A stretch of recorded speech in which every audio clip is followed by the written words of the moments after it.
Kita sambut dengan semangat Dr. Andika Raspati, spesialis kedokteran olahraga.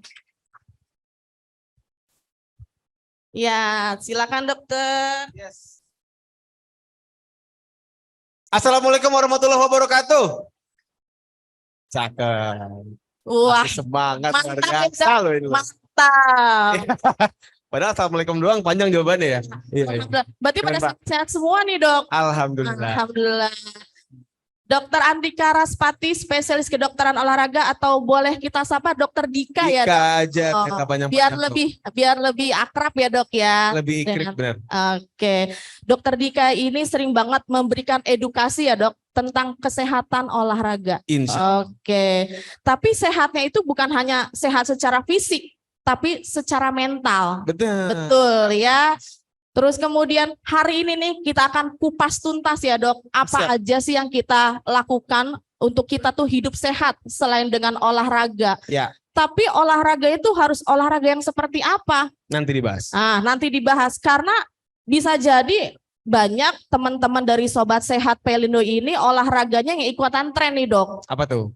Kayak suka lari, ya kan? Banyak. Tidak sesuai dengan porsinya, akhirnya apa? Overdosis. Nah, itu. Nah, pada penasaran kan? Kenapa sih olahraga itu bisa bikin overdosis? Bukan hanya obat aja nih ya dok ya. Betul. Nah, ngomong masalah obat nih dok. Apa Sekarang ini kan lagi musim pancaroba ya dok ya. Iya. Oke, lagi musim pancaroba, banyak mungkin sobat-sobat sehat ini yang terkena ISPA. Oh betul, ya. Kayaknya tuh kena flu. Bahasa kerennya sih batuk pilek ya dok ya. Batpil. Nah nanti akan dibahas, boleh nggak sih dok kalau lagi batuk pilek ini olahraga? Nah siap. Nah penasaran kan semua? Penasaran gak nih? Oke, penasaran banget nih ya. Tapi untuk kita lebih kenal dengan Dr. Andika Raspati, spesialis kedokteran olahraga, mungkin saya sedikit perkenalkan ya dok ya. Dokter Dika. Oke, saya jadi biasa menyapa teman saya jadinya. Dokter Dika ini kelahiran Jakarta 9 Mei. Untuk tahunnya kita rahasiakan ya dok. Rahasiakan. Dokter Andika Raspati, spesialis kedokteran olahraga, menempuh pendidikan sarjana kedokteran dan menyelesaikan profesi dokter di Universitas Padjadjaran Bandung. Dan beliau menyelesaikan program pendidikan kedokteran olahraga di Universitas Indonesia, lulus pada tahun 2019. Nah, dokter ini kece banget karena pengalaman beliau ini banyak.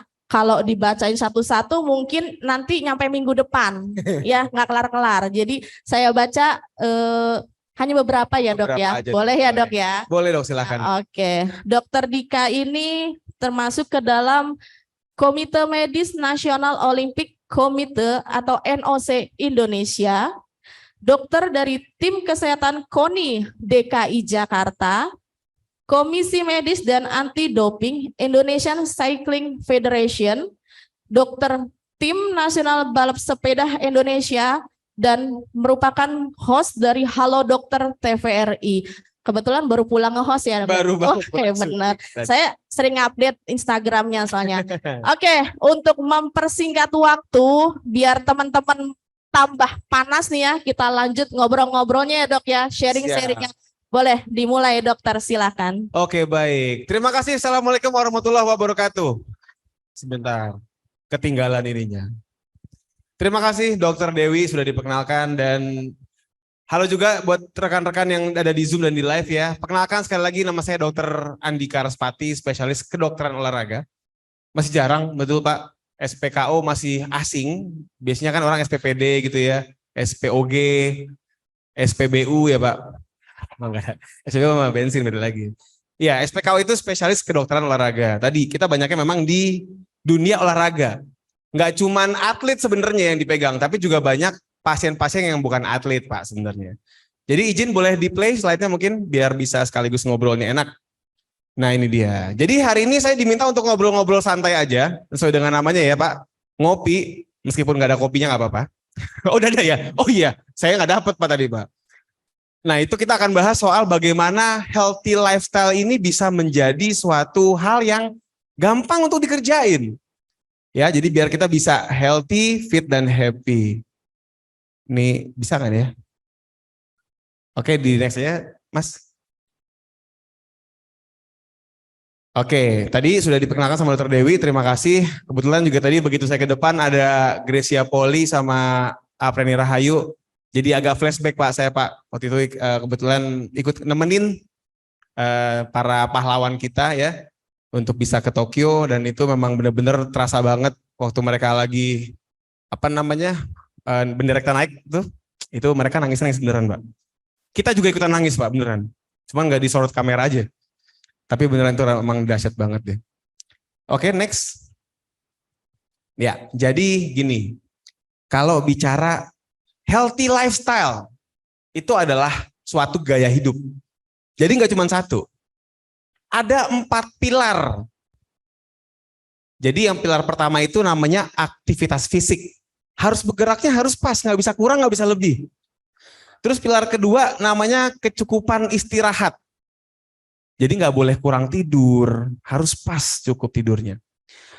Pilar ketiga keseimbangan nutrisi, makannya juga mesti benar. Dan pilar yang keempat namanya kesehatan mental. Kenapa saya bikin pilar? Karena kalau satu ruangan Pak Bu, itu pilarnya itu kan mesti ada semua. Nggak bisa satu pilar tuh kropos atau hilang gitu. Kalau satu aja pilar roboh, bangunannya juga bakal roboh. Makanya ini tuh nggak bisa pilih-pilih, nggak bisa. Ah saya mah yang penting jaga makan, kan sering gitu ya. Tapi nggak mau olahraga. Atau saya mah senang olahraga, kemudian juga saya jaga tidur, tapi saya pengen makan suka-suka saya. Itu juga nggak bisa. Makanya nggak bisa pilih-pilih. Makanya namanya pilar. Kalau bisa pilih-pilih bukan pilar, pilkada. Kan bisa pilih-pilih ya.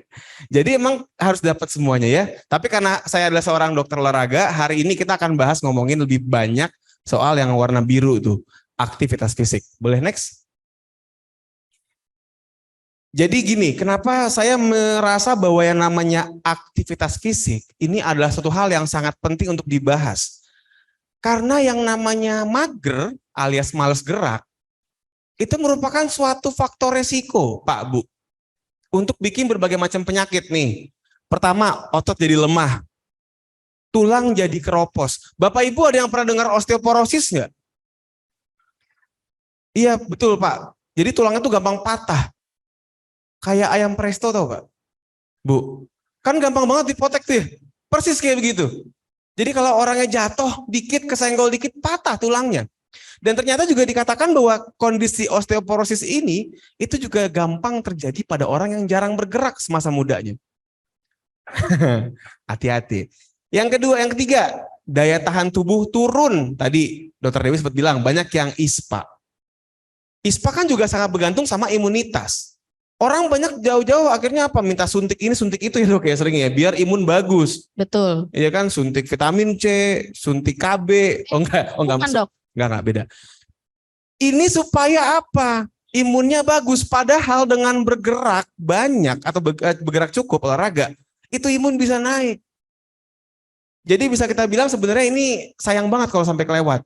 Gangguan sirkulasi darah, lemak gula keganggu, hormon nggak seimbang, dan lebih gampang gemuk. Ini mohon maaf nih ya, di era pandemi nih, ada yang ngerasa nggak, kok kenapa ya sejak era pandemi nih kita jadi mungkin kemarin sempat WFH lama gitu kan, kenapa kok tiba-tiba celananya menyempit gitu? Iya Pak ya? Oh keren banget Pak kalau dia yang turun ya.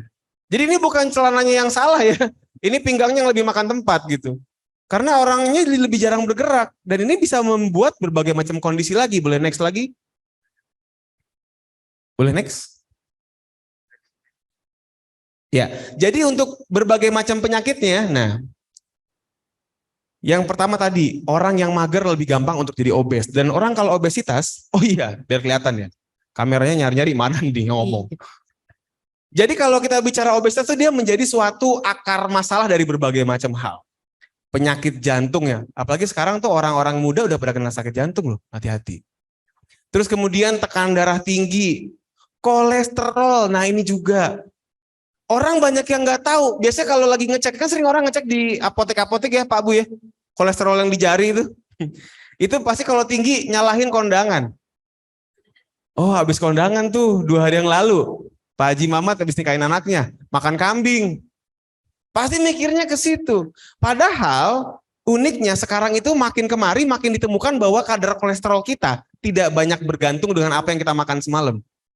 Makanya kenapa sekarang itu ahli, kalau kita di dokter namanya patologi klinik, ya ahli spesialis yang jagoan soal lab, itu makin kemarin menemukan bahwa nggak ngaruh makan apa untuk cek kolesterol, untuk saat itu ya maksudnya ya. Jadi yang namanya cek kolesterol itu sekarang udah boleh nggak puasa, ya kecuali mau cek triglycerid itu jadi harus puasa. Tapi kolesterol, LDL, HDL, VLDL dan total kolesterol itu nggak puasa pun bisa. Artinya apa? Kolesterol bukan soal makan apa kita semalam, tapi lebih ke arah bagaimana kita hidup selama ini. Jadi banyak orang gitu nyalahin kambing, dia mengkambing hitamkan kambing. Padahal nggak semua kambing warna hitam ya. Iya kasihan ya Pak. Jadi dibilang oh iya makan kambing, kambing itu kolesterolnya lebih rendah daripada ayam sama sapi. Ada bahkan yang nyalahin duren. Makan durian jadi naik kolesterol. Pak, Bu, kolesterol di durian itu 0. Nah, kaget kan? Nah, ayo kita makan durian semuanya. Nah. Iya, nggak ada. Jadi kolesterol durian itu 0, nggak ada. Kenapa? Karena memang yang namanya kolesterol itu hanya ada di produk hewani. Durian kan nabati ya, nggak ada gitu di taman safari durian diikat di kandang, nggak ada kan. Jadi emang mesti dibilang kalau kita makan durian let's say atau makan banyak kita kan lebih gampang gemuk. Gemuk inilah yang bikin kolesterol naik. Jadi gitu, nggak langsung dari makanannya Pak, beneran. Nah kalau kerasnya langsung, banyak orang bilang gini Pak, kolesterol itu dari apa ketahuan dari leher yang kenceng. Enggak, ini mitos. Jadi kolesterol tinggi itu enggak ada gejalanya. Enggak mau tahu saya Pak, enggak Pak. Jadi yang namanya kolesterol tinggi itu sama leher kenceng itu bukan gejala. Saya kasih nih Pak ya, kenapa kok orang yang kenceng kalau cek kolesterol suka tinggi? Karena orang yang duduk melulu itu dia bisa mengalami ketegangan otot. Dan di saat yang sama tadi, orang yang duduk melulu, yang namanya metabolisme kolesterolnya keganggu, jadi naik. Jadi dari duduk melulu, bikin kolesterol naik, bikin sakit leher. Jadi bukan sebab akibat, mereka temenan Pak. Tapi akar masalahnya bukan kolesterolnya, kebanyakan duduk jarang geraknya. Kurang gerak Pak. Jadi tadi kalau kita bicara kaum mager itu lebih ke arah si kolesterol ke situ. Jadi bukan karena kambingnya, bukan karena durennya. Kenapa? Nah, kalau darah tinggi juga sebenarnya gini, dia memang ada faktor natrium, makan garam gitu ya bisa. Tapi sama, kalau kita nggak banyak makan garam nih, tapi kita juga jarang bergerak, ya itu bisa bikin naik juga tensinya. Jadi tetap nggak cuman dari makanan, intinya begitu ya. Hubungan durian dengan darah tinggi belum ketemu saya Pak. Nggak saudara kayak Pak, saudara jauh. Boleh. Oke, diabetes juga sama, bahkan kanker. Sekarang kanker itu dikatakan dia berhubungan dengan pola gerak. Orang yang jarang bergerak bisa lebih gampang kena kanker rahim, kanker payudara, sama kanker usus besar. Tadi osteoporosis. Bahkan sekarang soal perasaan, Pak, soal mood. Jadi ketemu juga di penelitian bahwa orang yang jarang gerak lebih gampang overthinking. Kalau kata anak Jaksel tuh Bu. Iya Dok ya, banyak mikir gitu, stres, bawaannya baper. Jadi anak-anak Jaksel tuh yang suka anxiety, suka cemas gitu kan, jangan-jangan lebih karena jarang bergerak gitu, apa-apa gampang gojek segala macam. Jadi bisa dibilang resikonya banyak banget. Next. Dan sedihnya, Indonesia itu negara yang mager. Bukan saya yang ngomong loh, ini ada datanya loh. Nih ya. Tahun 2018 itu ada penelitian yang melibatkan 46 negara. Dihitung itu jumlah langkah kaki rata-rata penduduk di 46 negara, ini banyak-banyakan siapa jumlah langkah kakinya. Indonesia peringkat keberapa? 46 dari 46 negara. Jadi kita berhasil menduduki peringkat paling bawah dalam urusan banyak-banyakan langkah. Artinya apa? Indonesia memang negara mager. Ditargetkan kita itu bisa mencapai, biar agak dibilang aktif gitu ya, sekitar 7.500 sampai 8.000 langkah dalam satu hari. Indonesia tahun 2018 cuma 3.500.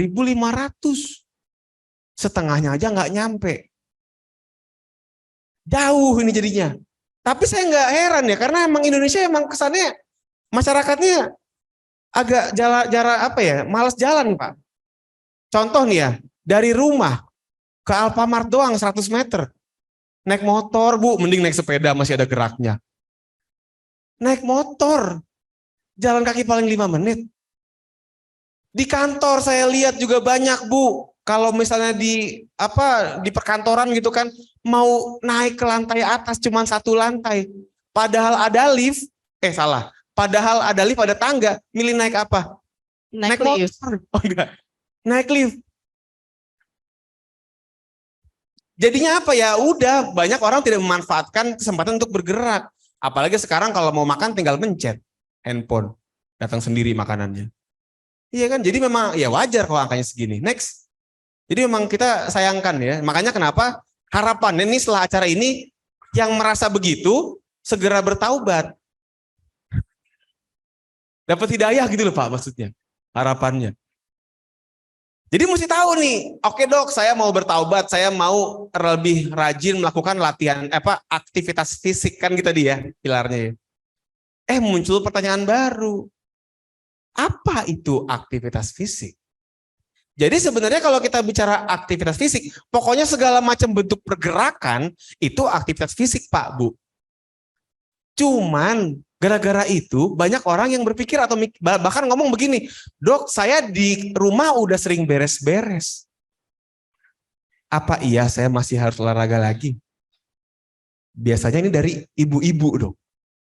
Ya enggak? Ibu-ibu yang di rumahnya nyapu ngepel ngerasa sebagai ART. Tapi bukan asisten rumah tangga, atlet rumah tangga. Karena mikirnya udah olahraga gitu, nyapu ngepel olahraga. Dok kan udah olahraga nyapu ngepel. Mohon maaf Ibu, kalau nyapu sama ngepel itu olahraga, udah ada di Asian Games. Nggak ada kan? Itu Gracia Poli, nggak perlu capek-capek main badminton kalau bisa ikutan timnas nyapu ngepel. Lebih gampang. Tapi bukan. Makanya jadi ada 3, boleh di nextin terus sama habis Mas? Di next semua sampai habis. Jadi kita kalau bicara aktivitas fisik itu ada 3 kasta. Ada 3 kategori lah. Yang pertama namanya NEPA. NEPA itu adalah sebuah singkatannya non-exercise physical activity. Jadi dia adalah suatu aktivitas fisik yang bikin capek, iya capek, tapi bukan olahraga. Bukan exercise, makanya namanya non-exercise. Kenapa dia bukan olahraga? Itu, dia tidak memiliki struktur. Beda dengan yang namanya latihan fisik tuh yang nomor 2 Pak Bu. Exercise, suatu bentuk aktivitas fisik yang terstruktur dan terukur. Gini, saya bandingin. Tadi kan yang trending ya Dokter Dewi ya, sepedahan kan sempat trending. Oke lah, kita anggap sepeda sebagai suatu bentuk exercise atau latihan fisik. Jelas ada strukturnya ya Pak ya. Orang sepedahan kan ada strukturnya. Maksudnya gimana? Awali dengan pemanasan, kemudian latihan inti, diakhiri dengan sarapan bubur. Kan gitu kalau orang sepedahan. Mampir kan Pak? Iya, makan kupat tahu, soto iya. Setelah pendinginan maksudnya. Jadi jelas ada pemanasan, latihan inti, pendinginan. Tapi kalau ibu-ibu lagi beres-beres rumah emang pemanasan dulu Bu? Enggak kan? Enggak ada gitu diatur. Dan juga ada keterukurannya, ntar akan saya bahas. Nah, yang menarik adalah yang nomor 3 nih. Olahraga atau sport. Jadi kalau di bahasa Indonesia yang namanya exercise sama sports itu sama, olahraga. Ini 2 barang yang berbeda sebenarnya.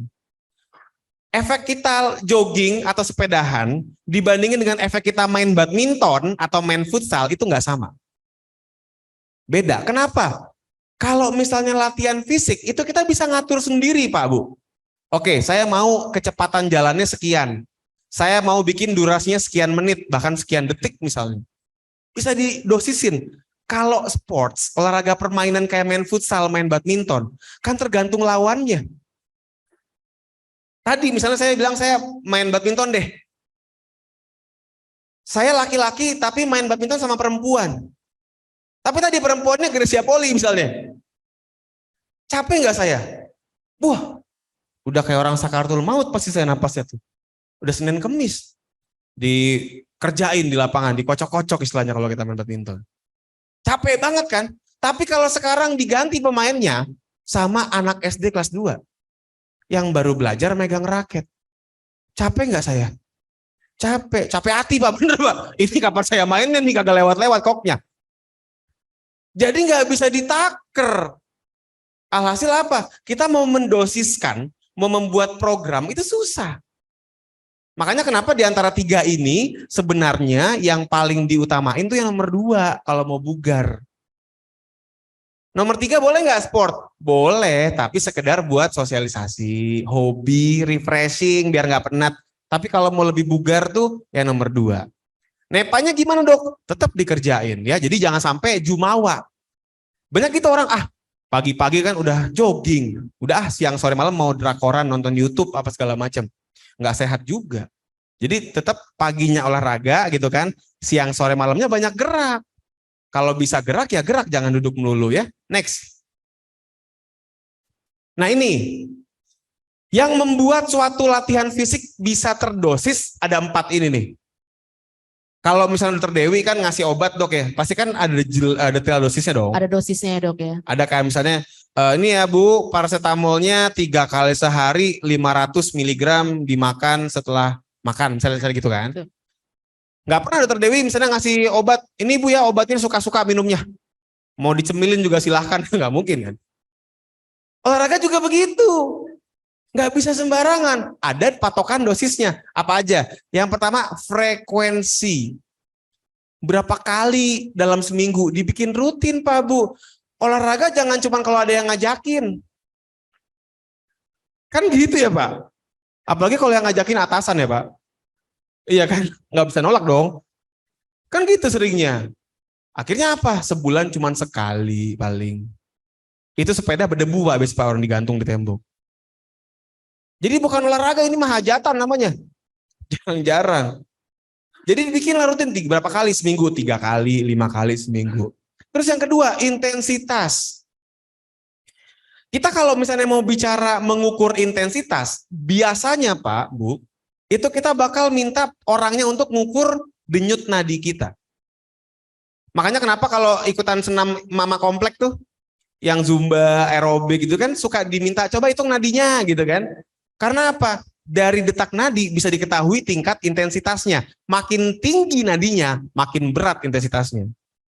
Dan sebaliknya, makin ringan intensitasnya berarti makin lambat nadinya. Gampangnya gitu. Kalau ibu-ibu lagi nyikat kamar mandi pernah ngitung nadi? Besok, wah kurang tinggi nadinya nih. Besok lagi sampai kebakar tuh lantainya, nggak mungkin gitu. Jadi nggak pernah ketahuan, makanya bukan latihan fisik. Begitu pula dengan time, waktu. Kalau misalnya orang mau, oke, saya mau bikin kebiasaan untuk jalan pagi, ya udah dibuat time-nya. Artinya berapa menit sih mau sekali jalan? Atau di sepedahan, berapa menit sih sepedahannya? Ya dipatuhin. Kalau misalnya let's say, oke, saya mau jalan pagi selama 40 menit setiap pagi misalnya. Ya udah, jangan sampai menit ke-20 atau menit ke-10 mampir dulu ke tetangga, ke pasar perabotan. Kan sering gitu ya, ada pasar kaget mampir. Jadi makanya kenapa CFD ini, kalau kita lihat CFD deh, kan banyak orang olahraga CFD. Agak ragu saya. Karena isinya banyak kan kalau nggak selfie, makan cari bubur tadi, atau ya ke pasar perabotan. Jadi bisa dibilang ya jadi bukan olahraga yang murni gitu ya. Jadi kalau bisa dibikin waktu. Nah type-nya boleh next Mas. Boleh slide. Nah, jadi kalau kita bicara jenis olahraga juga mesti diatur. Ada 3 nih kelompoknya. Yang pertama olahraga kardio. Kardio ini fungsinya lebih ke arah untuk melatih jantung dan paru-paru kita. Boleh next? Misalnya apa? Nih, sepedahan, treadmillan, jalan pagi tadi tapi yang diatur kecepatan jalannya. Ada lagi kelompok yang kedua, strengthening. Boleh next, Mas? Nah, orang kalau dibilang, oh latihan dong buat otot, langsung mikirnya berarti mesti daftar ke gym. Ya enggak, Pak, Bu? Ya kan? Padahal ya enggak, boleh next Mas sekali. Nih, yang namanya olahraga untuk otot, boleh next. Ya, contoh. Di rumah, ngangkat-ngangkat galon. Contohnya aja gitu. Ya nggak mesti galon sih. Itu juga bisa, yang penting apa? Ototnya itu dipaksa untuk bergerak. Melebihi kapasitas dia. Yang lucunya nih, banyak orang yang berpikir bahwa olahraga yang kedua ini hanya untuk sekedar membentuk otot supaya jadi six pack. Supaya kalau perutnya udah kotak-kotak bisa belagang lap keringet pakai kaos. Biar kelihatan tuh six pack-nya di perut. Artinya apa? Olahraga untuk dipamerkan. Ini jatuhnya ria. Nggak boleh olahraga ria itu nggak bagus. Jadi harus tahu bahwa yang namanya olahraga otot itu manfaatnya banyak banget. Apalagi buat yang mau kurus. Orang tuh sering banget, oke saya mau kurus cuman ngerjain kardionya doang. Sepedahan, jogging, tapi nggak pernah ngerjain yang tengah nih, yang otot. Padahal ya Pak Bu ya, yang namanya otot, dia adalah mesin pembakar lemak yang sangat luar biasa. Jadi kalau kita punya otot banyak, lemak itu akan lebih gampang kebakar. Masalahnya perempuan suka takut latihan otot. Ya nggak Bu? Bilangnya gini, katanya kalau misalnya perempuan latihan otot, takut jadi kayak laki-laki dok. Saya nggak pernah loh ngeliat perempuan megang barbel tumbuh jakun, nggak pernah. Jadi enggak. Justru penting banget. Belum bicara untuk kestabilan sendi. Orang sekarang banyak yang suka sakit pinggang, sakit lutut. Gara-gara ototnya lemah, nggak pernah dilatih. Jadi harus dikerjain juga. Jadi yang mana dok yang dikerjain? Yang kardio pas strengthening? Ya dua-duanya. Karena kita kalau mau jadi orang yang bugar, mesti paripurna dong. Jangan cuman kardionya doang yang sehat, tapi ototnya lemah gitu. Banyak tuh, misalnya pelari deh Bu, Pak. Ya pelari itu ya misalnya ya Bu ya. Kan kardio tuh olahraganya, tapi malah strengthening. Akhirnya apa? Jantungnya sehat, ototnya lemah. Itu ke Alfamart tuh. Narik pintu aja nggak kuat. Ternyata tulisannya push. Yang lemah bukan ototnya, bahasa Inggrisnya. Jadi jangan begitu. Harus ototnya kuat, jantungnya juga kuat. Tapi juga jangan lupa, next lagi. Boleh next lagi? Nah, ini tadi, ini olahraganya bahkan tanpa alat juga bisa ya. Tapi juga jangan sampai kita punya jantung kuat, tapi jantung kuat, ototnya kuat, tapi badannya kaku. Dipakai gerak nggak enak, nggak lentur. Akhirnya apa? Sama, suka sakit pinggang, ngambil barang dikit di belakang jok mobil tuh, baunya nggak bisa balik, nyangkut. Karena nggak lentur otot-ototnya. Jadi tiga-tiga ini mesti dikerjain. Boleh next Mas 3 kali. Nih kardio kita bikin 3-5 kali seminggu ya. 20-60 menit. Yang otot nggak perlu setiap hari, 2 kali seminggu udah cukup. Dan untuk kelenturan. Ini kelenturan nggak harus yoga gitu, enggak. Stretching tiap pagi aja udah bagus. Apalagi kita nih sekarang kan kerja banyak duduk ya Pak ya. Iya kan? Itu bagus banget kalau diselingin dengan stretching. Setiap jam atau setiap 2 jam deh. Jadi jangan duduk melulu gitu. Mentang-mentang kita disebut penduduk ya. Kita kan disebut penduduk nih. Duduk mulu kerjaannya. Sampai kalau masuk angin, anginnya ikutan duduk. Angin duduk jadinya. Jadi kita bisa bilang ini mesti dikerjain 3-3-nya. Dan next. Nih, kejar ini Pak Bu. Nih, yang mesti dikejar nih. Dalam 1 minggu, kita kudu mencapai 150 menit. Seminggu.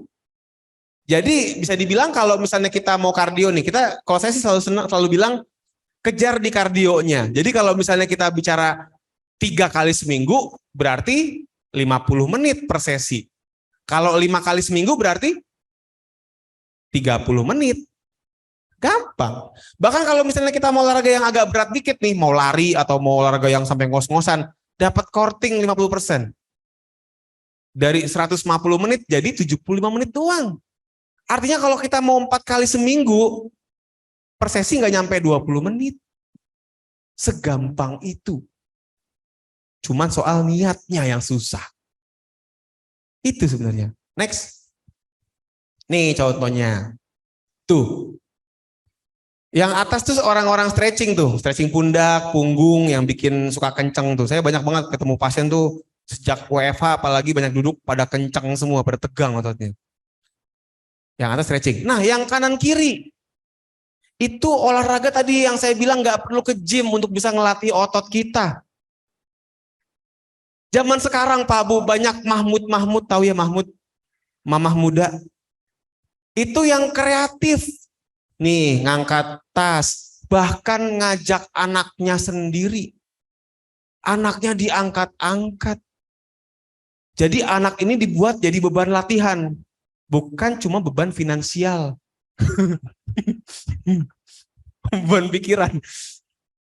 Jadi gitu, apa ya bener-bener anaknya digendong tuh banyak tuh, apa influencer selebgram tuh, gendong anaknya ya kan, diajak squat bareng, 1, 2.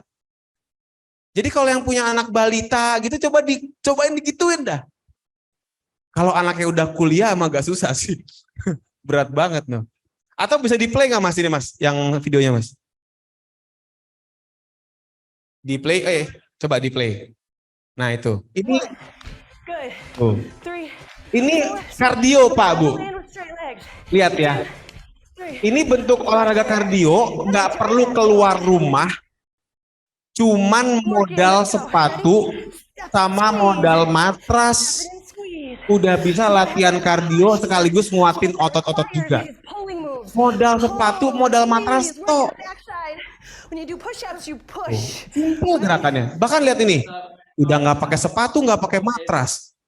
Lebih nggak modal lagi abang-abang ini. Ya kan, ini olahraga kardio juga tuh simple. Ini namanya cross high knee. Lebih mudah lagi. Ini masih, nah ini Pak, ini gampang nih Pak. Tuh, duduk, berdiri, duduk, berdiri. Ini bukan pelin-pelan dia Pak. Ini orang mau duduk mau berdiri sih. Emang begitu namanya chair, sit, and stand. Simple. Butuh kursi doang. Jadi sebenarnya sangat mudah, maka tadi so easy ya, asal niat. Next. Nih buat yang baru memulai, boleh next sampai habis ya mas. Di nextin. Kenali dulu diri kita. Kita mesti tahu sehat apa tidak. Kalaupun sehat, bugar apa tidak. Karena banyak orang sehat tapi tidak bugar. Yang model gimana? Ya nggak ada batuk pilek, nggak ada hipertensi, gulanya normal. Tapi kalau jalan dikit ngos-ngosan. Naik tangga cuma 2 lantai, napasnya Senin Kemis. Kayak gitu tuh, itu sehat tapi nggak bugar. Untuk orang yang kayak begini ya jangan buru-buru. Next, yang penting kita buat progresi yang akan membuat habit. Jadi cari yang ringan-ringan aja dulu. Sekedar jalan keliling komplek, tapi di waktu. Oke, saya mau jalan keliling komplek 20 menit deh, misalnya gitu. Dengan kecepatan yang saya atur. Nanti lama-lama dari jalan bisa jadi lari. Lama-lama cuman muter keliling komplek bisa muter kelurahan. Ya beneran, maksudnya emang lebih jauh gitu. Jadi ya lebih progres. Next, yang penting kita bangun habit dan progres secara bertahap. Dan next lagi, nih kuncinya, bersaing dengan diri sendiri. Banyak nih Pak Bu, sekarang ini orang-orang pada salah kaprah. Latihan lari, latihan sepeda bukan untuk bersaing dengan diri sendiri, tapi bersaing sama temennya. Iya Pak ya? Betul. Apalagi sepeda nih, saya lihat nih kompetitif banget nih. Ada yang hobi sepeda nggak? Kadang-kadang ya Pak. Oh, kalau ada acara ya Pak. Itu bukan hobi Pak, itu kepaksa namanya. Beda. Yang belakang ini hobinya kerja doang ya? Nggak ada yang angkat tangan. Oh gitu, ngurusin sepedanya ya Pak. Banyak gitu. Saya lihat orang baru mulai sepedahan, tapi gara-gara nggak mau kalah sama temennya, dia akhirnya ngikut tur. Kan sering gitu ya. Orang sepedahan Bu, sekarang mah Jakarta sampai Bogor. Bahkan Jakarta Jogja kadang-kadang, Jakarta Bandung. Kalau ada satu kelompok gitu, yuk kita sepedahan Jakarta Bandung. Terus gara-gara ada ajakan begitu, ada orang yang baru mulai sepedahan gara-gara gengsi, ikutan Jakarta Bandung. Nyampe nggak Bandung? Nyampe. RSUD Kota Bandung. Nyampe IGD-nya. Ya kan serem ya, makanya jangan mau udah. Sorry, gue belum sanggup. Tapi yang pasti kemarin nih, saya sepedahan keliling komplek udah ngos-ngosan. Sekarang udah nggak ngos-ngosan lagi loh. Itu progres, itu yang dinikmatin. Jadi jangan terlalu nafsu ngejar yang lain ya, yang penting perubahan diri sendiri. Next. Nah ini, simple. Bagaimana membuat jalan kaki menjadi jalan sehat? Dibikin rutin, 3-5 kali seminggu. Intensitas, nah ini saya mau ngajarin sedikit ya. Jadi kalau kita, sekarang ini kan kalau kita mengukur nadi ya, itu sebenarnya tinggal pakai jam tangan pintar udah banyak ya sekarang ya. Tapi ada yang, dok saya punya jam tangan belum pintar-pintar amat. Nggak bisa ngitung nadi gitu. Bisa ngitung manual Bapak Ibu. Ya, saya ajarin caranya. Kalau mau ngitung nadi di mana megangnya? Nah, ada yang di tangan, ada yang di leher.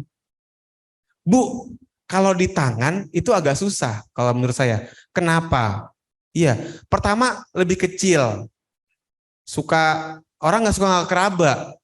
Orang suka bilang, dok maaf dok, saya punya nadi dalam. Nadi apa sumur dalam? Emang kecil dia, kadang-kadang agak ngumpet gitu. Belum bicara kalau ibu-ibu pakai gelang emas berentet Bu, suka susah nyarinya.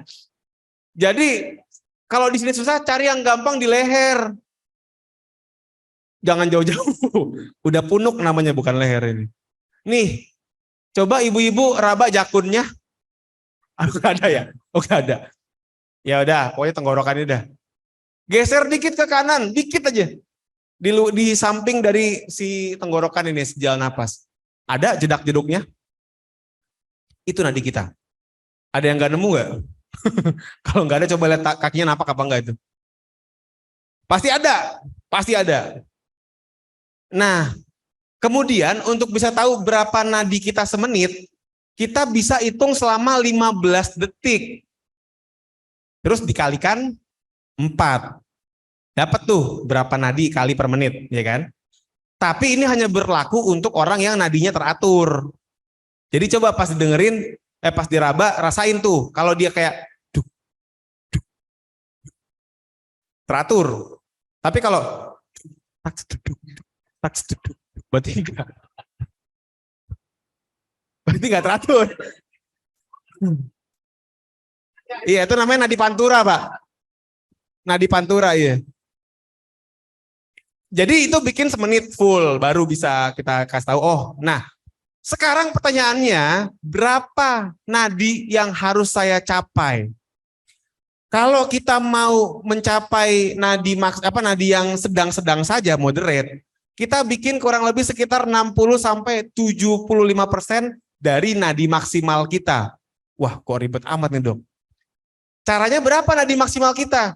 220 dikurang umur kita sekarang. Jadi kalau misalnya umur kita let's say 20 tahun misalnya. Biar gampang aja nih menghitungnya ya. 220 kurang 20 berapa? 200. Kalau saya mau bikin 70% berarti berapa? 140 ya Pak. Jadi kalau saya olahraga, nadi saya ada di angka 140 kali per menit, saya sedang olahraga yang di zona yang benar, di moderate. Jadi gitu, 220 kurang umur, berapa sih 70%-nya itu? Bikin di situ. Jadi Bapak kalau jalan pagi nih Bapak Ibu nih, ada orang gitu, dok saya rajin jalan paginya gitu. Tapi kalau jalan pagi begitu ya, santai, lihat di taman, ketemu tetangga gibah dulu. Kan sering gitu ya ketemu tetangga, Bu lagi jalan pagi, mampir gitu ya kan. Jangan mampir beneran. Itu basa-basi doang, sumpah. Saya kalau bilang gitu tetangga apa mampir Pak, jangan mampir Pak gitu dalam hati. Jadi maksudnya apa? Ya udah jalan terus aja sampai nadinya segitu. Kecepatannya juga dijaga. Jangan terlalu lambat, jangan terlalu cepat juga. Dibuat 30 sampai 60 menit dengan kecepatan itu. Bahkan Pak, Bu, 30 menit boleh dibagi dua. Pagi 15, sore 15 boleh. Makanya kalau dia bilang, dok maaf saya nggak bisa olahraga, saya sibuk sama kerjaan saya. Masa cuman 15 menit nggak ada, kerjaannya apa itu? Nguras selat Sunda. Aneh kan? Mana ada gitu orang segitu doang nggak ada. Next. Nggak perlu lihat keringat. Olahraga buat cari keringat itu salah. Emang hilang di mana keringatnya? Nggak perlu. Apalagi di Jakarta ya. Yang namanya orang diem doang udah keringetan. Jadi bukan lihat dari keringatnya, jadi lihat itu nadinya. Terus juga nggak perlu lihat jarak berapa kilometer, dok. Nggak usah, pokoknya dia jalan dengan kecepatan yang diatur tadi, dengan waktu yang diatur tadi, dapatnya berapa kilo, ya udah segitu. Dok, saya jalan 30 menit dengan kecepatan saya yang sekian. Oh ya, saya mau nambahin dikit. Kalau kita merasa males hitung-hitungan nadi tadi ya, ribet amat dok, mesti ngitung-ngitung, masa jalan olahraga pakai bawa kalkulator gitu ya. Pakai napas Bu, Pak, bisa. Maksudnya gimana? Kalau kita ngomong aja udah nggak bisa, ngomong udah kepenggal-penggal, itu udah berat banget. Misalnya kita ngobrol nih, bro, abis ini kita sarapan di mana gitu kan? Yang jawab kita makan, gitu. Kata per kata, itu udah berat banget berarti. Tapi kalau dia masih bisa ngobrol enak, itu mungkin dimoderate. Bahkan kalau dia bisa nyanyi, itu dia di mild. Beneran Bu, emang begitu. Jadi coba ajak temen, jangan ngobrol sendiri, aneh. Jadi gitu ya, bisa dipakai. Nah, tadi kalau saya jalan 30 menit dengan kecepatan saya masih bisa ngobrol, dapatnya cuma 1,5 kilo dok. Ya udah segitu, nggak apa-apa. Tapi ntar semakin kita olahraganya rutin, makin jauh lama-lama, makin ngebut jalannya, gitu ya. Next. Nah, kalau udah banyak bergerak, kenapa sih masih harus olahraga? Karena gini, kita kalau olahraga tuh dapat bonus Pak Bu. Oke deh, kita di rumah nyapu ngepel. Oke, di kantor banyak kerjaan capek. Tapi kalau kita olahraga, satu, kalori harian lebih banyak kebakar. Dua, imunitas naik. Udah banyak penelitian mengatakan bahwa orang yang sering treadmillan, kardioan, maka sel-sel imunnya akan meningkat. Ini bentuknya olahraga. Jadi nggak ada tadi, Bapak nguras kamar mandi gitu, nggak masuk. Dia lebih ngelihat ke olahraga. Kebahagiaan. Kenapa? Orang olahraga itu memancing hormon yang namanya endorfin. Pernah dengar nggak Bu, Pak? Tahu nggak endorfin itu singkatan dari apa? Singkatan itu loh Bu. Endogenous morfin. Jadi seolah-olah orang yang olahraga itu kayak lagi make morfin. Makanya kenapa orang kalau lari itu kayak hehehe gitu. Karena emang seneng kayak lagi make morfin. Tapi nggak pernah orang lari diciduk BNN. Jadi ini penggunaan morfin yang aman dengan olahraga. Jadi happy gitu. Terus juga kebugaran tadi ya. Saya punya campaign Bu, saya punya kampanye nih Pak. Ya. Saya pengen masyarakat Indonesia tahu bahwa yang namanya sehat itu nggak cukup. Tadi kita pengen orang jadi bugar, nggak cuma sehat. Kenapa? Next. Ya, next lagi boleh. Karena penelitian mengatakan, boleh next. Nah ini. Next lagi Mas. Orang yang sehat tapi tidak bugar dibandingkan dengan orang yang sehat dan juga bugar, itu umurnya lebih panjang yang sehat dan bugar. Ada penelitiannya Pak. Jadi sama-sama sehat nih, dua-duanya, dua kelompok dibikin sama-sama sehat. Yang satu kalau lari ngos-ngosan, yang satu enggak. Diikutin tuh sampai 46 tahun diikutin. Ke kamar mandi diikutin. Enggak, maksudnya di kontak tiap tahun gitu kan. Dia, apa kabar segala macam. Kok orang yang sehat doang tapi nggak bugar kok meninggalnya duluan. Jadi makanya kenapa orang bilang bugar tuh panjang umur ya. Yang apa? Karena kenapa? Orang yang bugar itu kemungkinan kena diabetes, kena sakit jantung lebih kecil. Makanya kenapa ayo jangan cuma mau sehat, jadilah bugar. Next. Nah ini tidur ya. Tidur harus cukup ya Pak Bu ya. Udah olahraga bagus, tidurnya nggak cukup, percuma. Kurang baik juga. Cukup ada dua, kualitas sama kuantitas. Secara kuantitas, tidurnya berapa jam?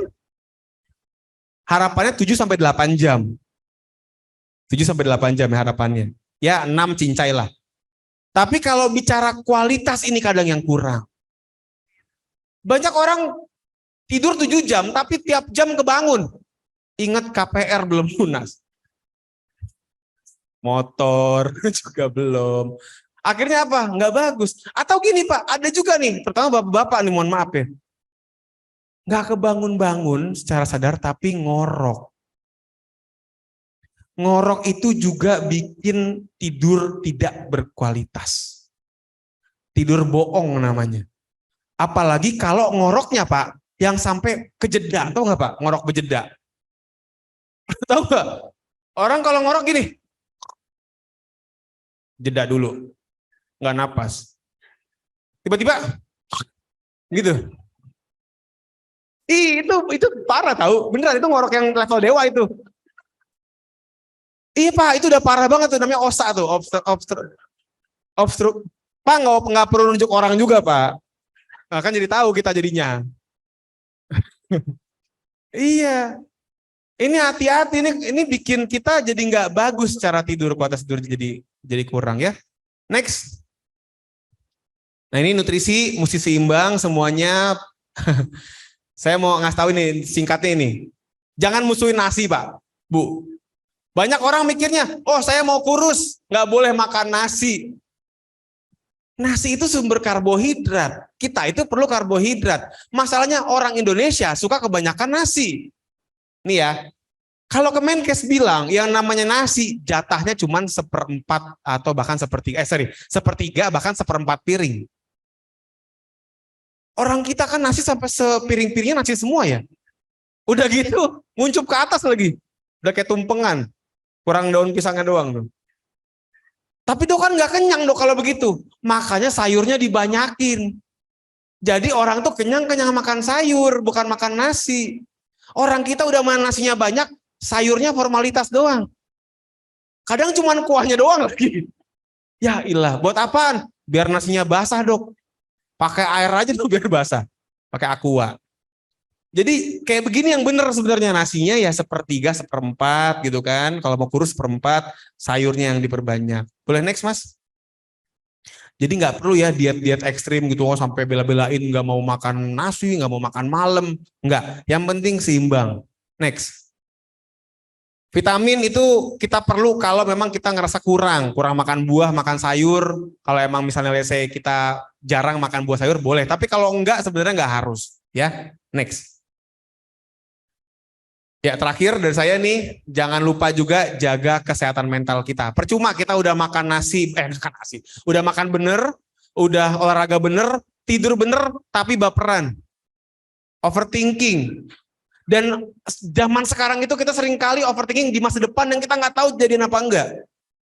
Banyak orang berpikir gini, karena sekarang ekonomi makin gokil gitu ya. Aduh, gimana nih anak gua mau masuk kuliah, berapa bayar kuliahnya? Padahal anaknya masih PAUD. Kejauhan mikirnya. Jadi kita bisa bilang coba kita nikmati hidup ini, mindful. Masa depan itu ada untuk direncanakan, bukan untuk dicemaskan. Masa lalu ada untuk dibuat pelajaran, bukan untuk disesali. Jadi biar tenang hidupnya gitu loh. Kita tebarkan positive vibes, jangan sebar hoax dan saling support, itu kuncinya. Oke, next. Saya rasa cukup sekian dari saya. Kita lanjut ke Q&A. Terima kasih. Assalamualaikum warahmatullahi wabarakatuh. Waalaikumsalam. Oke, terima kasih Dokter Dika atas sharingnya, ini kayak menarik sekali ya. Banyak yang antusias loh sore hari ini mendengarkan sharingnya Dokter Dika. Banyak juga pelajaran yang bisa kita ambil dari sini bahwa olahraga itu jangan cari keringat. Ya, mungkin saya sendiri juga seperti itu dok. Dulu nyari olahraga itu nyari keringat dengan pakai jaket itu manusia silver. Jaket sauna ya? Jaket iya, sauna. Itu aduh ya, parah tuh. Itu menurut saya dulu yang oke, karena biar cepat kurus. Ternyata enggak. Kita tahu di sini bahwa untuk sehat dan bugar jangan cari keringat. Terus kemudian jangan mager. Karena kalau kita mager jadi baper, ya. Oke. Selanjutnya kita mungkin masuk ke sesi diskusi ya, karena banyak teman-teman dari Sobat Sehat Pelindo nih yang masih penasaran banget, banyak yang mau ditanya. ya dengan dokter kita nih, dengan pakarnya. Untuk diskusi ini kita bagi menjadi dua ya dok ya. Iya, ayo. Offline dan online. Yes. Ya. Untuk yang bertanya di ruangan ini boleh diacungkan. Jadi ingat Bandung jadi sesundaan. Raise hand boleh ya. Yang mau bertanya dengan Dokter Dika. Boleh, ada panitia dari ruangan ini boleh dibantu. Boleh Boleh minta reseleri. ya. Boleh Bapak, maaf sebutkan nama dan unit atau divisinya.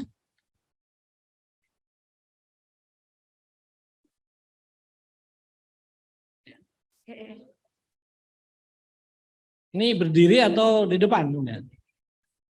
Oke. Boleh berdiri Pak? Oke. Berdiri di atas kursi Pak ya?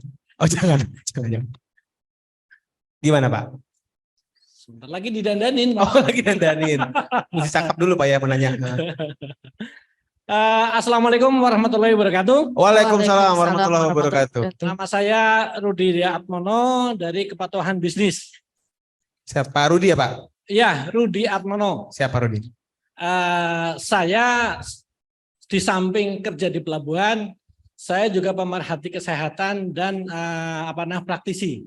Oh keren. Dan sekaligus terapis. Wih, apa Pak? Terapis apa Pak? Penyakit dalam yang dari dalam tubuh. Oh. Yang jadi masalah buat saya sering dapat pasien dengan umur tertentu dan berat badan tertentu. Ya.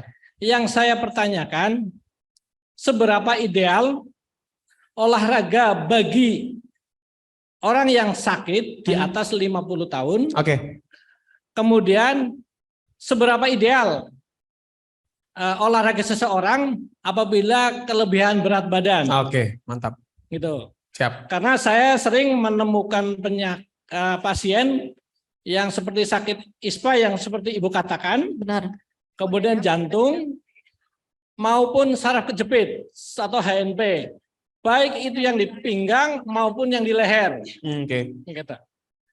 Saya pikir cukup sekian atas perhatiannya dan penjelasannya. Kepada Dr. Andika Araspati saya ucapkan terima kasih. Oh iya, dengan senang hati Pak. Assalamualaikum warahmatullahi wabarakatuh. Waalaikumsalam. Salam sehat selalu. Salam. Sehat. Balasnya apa sih kalau salam sehat? Salam sehat, salam. Oh sehat. Salam Iya. sehat.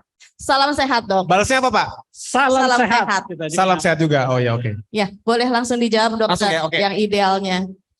Terima kasih Pak Rudi, luar biasa. Pertanyaannya sangat praktikal. Jadi memang banyak orang-orang yang udah usia 50 tahun, apalagi punya penyakit ya Pak ya, tadi ada diabetes segala macam. Jadi begini, sebelumnya saya pengen nyampein satu prinsip. Orang yang tidak bisa atau tidak boleh olahraga cuman ada 4. Yang pertama orang yang memang dia itu tidak sadar. Koma Pak misalnya. Jelas nggak bisa ya Bu. Yang kedua, orang yang lumpuh total. Nggak bisa, jelas. Tidak bisa gerak. Nggak bisa gerak. Yang ketiga, orang yang sedang kritis di ICU atau di IGD. Ya. Kan nggak mungkin dong lagi di ICU disuruh olahraga. Dan yang keempat, orang yang sudah meninggal. Artinya kalau kita nggak 4 itu, kita bisa olahraga Pak. Beneran. Termasuk orang yang punya penyakit. Bahkan gini Pak ya, di negara maju, dan saya dengar alhamdulillah di Darmais itu juga sudah mulai berjalan, orang dengan kanker itu sudah dikasih program olahraga. Karena emang terbukti bahwa olahraga dapat meningkatkan kualitas hidup orang yang kena kanker. Jadi kanker aja boleh olahraga. Masa yang lain nggak boleh?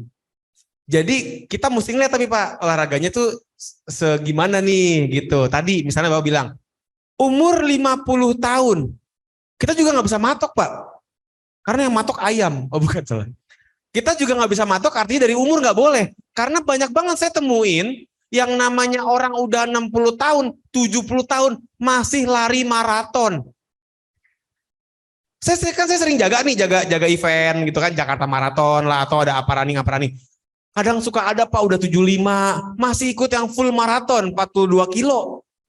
Masa saya mesti ngalang-ngalangin, jangan Anda udah tua, gitu nggak mungkin. Tapi emang dia udah biasa. Jadi sebenarnya boleh nggak orang yang tua itu latihannya berat gitu? Kalau dia sanggup kenapa tidak? Tapi pertanyaannya Gini, masalahnya banyak orang yang umur-umur 50 itu yang nggak seperti itu. Itu kan pengecualian. Dari muda emang udah rajin. Kebanyakan kan orang-orang umur 50 sudah mulai ada pengapuran. Pinggangnya udah sakit, tadi Bapak bilang ada saraf kejepit. Udah mulai ada penurunan fungsi jantung. Artinya apa? Harus dibuat program yang ringan. Nggak perlu kita suruh dia lari, cukup dengan berjalan kaki. Misalnya contoh.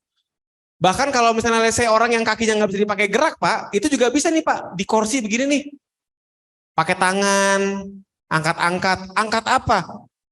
Bahkan saya punya pasien umur 88 tahun, ibu-ibu, ini olahraganya ngangkat botol air mineral begini Pak, di kursi. 1, 2, 3, 1, 2. Buat kita mah ini enteng. Buat ibu-ibu 88 tahun udah kayak barbel ini rasanya. Jadi harus disesuaikan Pak Rudi, bagaimana dengan kondisi orangnya, kondisi pasiennya benar, tapi tetap kardionya iya. Kalau bisa jalan kaki, jalan kaki. Kalau nggak bisa sepedahan statis tuh Pak yang ada di rumah-rumah sekarang banyak yang punya kan. Berenang juga bisa, itu kardio. Tadi untuk otot juga model botol mineral juga bisa dipakai buat nguatin otot bicep. Bahkan kadang dalam posisi duduk, berdiri. Itu buat orang-orang yang lansia Pak, itu manfaatnya bagus banget. Berdiri begini Pak, pegangan ya kalau biar kelihatan sambil angkat-angkat kaki begini. Itu juga buat otot panggul bagus banget nih kayak begini nih. Kalau kita mah enteng, wah kalau buat lansia Pak, udah kayak nge-gym seharian rasanya. Terus buat yang obesitas, ini Pak kalau obes kita mesti lihat ada 3 hal. Yang pertama orang obes tuh sering banget ada keluhan di sistem metabolisme jantung parunya. Darah tinggi, ada sumbatan-sumbatan karena komplikasi. Ini mesti hati-hati, mesti dilihat. Yang kedua, ada komplikasi sistem gerak, pengapuran, orang obes kan lututnya suka sakit, kakinya suka sakit. Harus disesuaikan. Kalau dia punya pengapuran di kaki, berarti nggak bisa dipakai buat yang lompat-lompatan. Meskipun masih muda nih Bu, masih umur 30, tapi gemuk, terus udah mulai sakit-sakit lutut kaki, ya berarti jangan yang dikasih olahraga yang jumping-jumping gitu, dibikinnya yang simple-simple aja. Sama yang ketiga, seringkali dia nggak bugar. Jadi secara intensitas, nadinya tadi Pak, atau napasnya, jangan terlalu tinggi, jangan terlalu berat. Jadi syaratnya sebenarnya Pak, kalau mau lebih aman, dicek dulu kondisinya. Gimana tensinya, gimana jantungnya, supaya lebih aman. Gitu mungkin Pak Rudi. Oh boleh. Pasien yang saraf kejepit, Ya. ketika saya mendapatkan pasien yang saraf kejepit, khususnya yang di lumbar 1 sampai dengan 5, bahkan 5-1 kali ya. Ya, sampai sakrum, itu saya sarankan untuk nyebur ke air. Ke nyebur mana Pak? Kali apa gimana? Berenang maksudnya? Yang penting berenang ya. Oh, berenang. oke. Dengan kedalaman minimal Sedada. Kemudian gerakan kaki kanan, kaki kiri dan sebagainya Pak. Ya. Saya pikir itu menurut saya Mas gimana? Andika seperti apa gitu. Oke. Karena itu menurut saya sangat efektif sekali gitu. Setelah terapi, terus nanti sore atau apa dia ke kolam renang. Iya. Insya Allah besoknya dia akan terbantu. Enakan lah ya. Ya, Oke. gitu. Gini Pak. Terima kasih Pak Rudi. Jadi manfaat kita hidroterapi, itu namanya hidroterapi Pak ya. Hidroterapi, terapi air. Itu kita bisa melakukan gerakan-gerakan tanpa harus menopang berat badan kita. Karena ada daya apung air.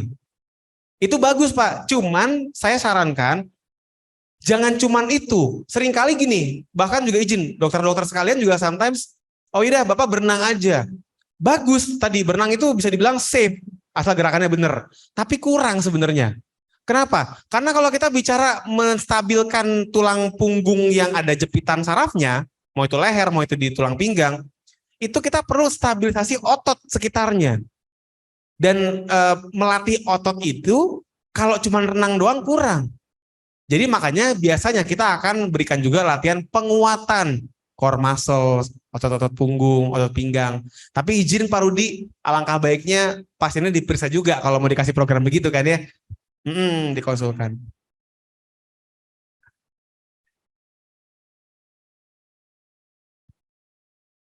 Ya.